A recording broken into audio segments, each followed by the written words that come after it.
Now let's look at doing experiments in probability. So first, let's talk about rolling a die, which is one singular dice. So firstly, what is our sample space if I'm rolling a dice? What possible options can I get? Well, my sample space is I could land on a number 1, or a number 2, or number 3, or 4, or 5, or a 6, assuming it's just a regular plain old die. So if I roll it, the first time I might get a 3. Then I get a 2. Then I might get a 6. Then I might get a 6 again. Then a 5.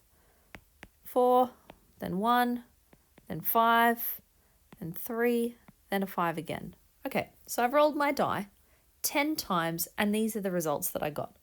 So all I've done is I've put my results into a little table. This is called a probability table. Now I want to do something a little bit more interesting with these results. I don't just want to leave them in this plain old table up here, this probability table. I want to put them into a relative frequency table. So it's not as complicated as it looks, don't worry, but it will actually show us the probability of landing on each of the different numbers. So firstly, let me get a good colored pen.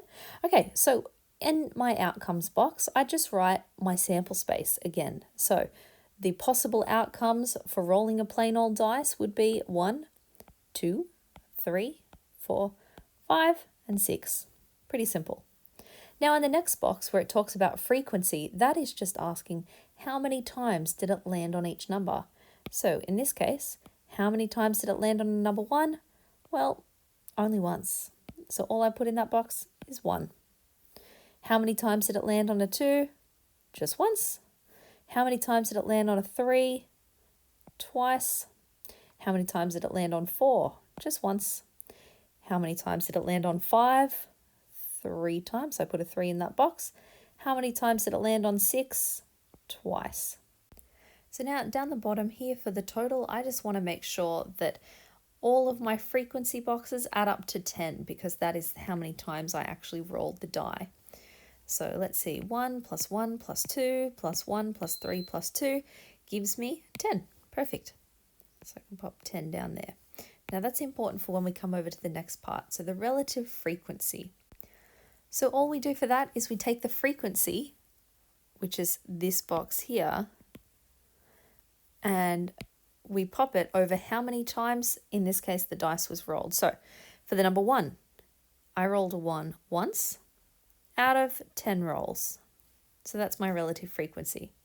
So for the number 2, I also rolled that once out of 10 times. For the number 3, I rolled a number 3 twice out of 10 times. The number 4, I rolled once out of 10 times. Number 5, I rolled 3 times out of 10 rolls. And then the number 2, I rolled twice out of 10. There we go. And that, ladies and gentlemen, is how we calculate the probability of an experiment.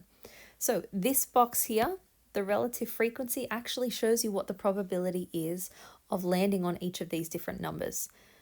So, for example, the number 1, the probability of landing on a 1 is 1 in 10.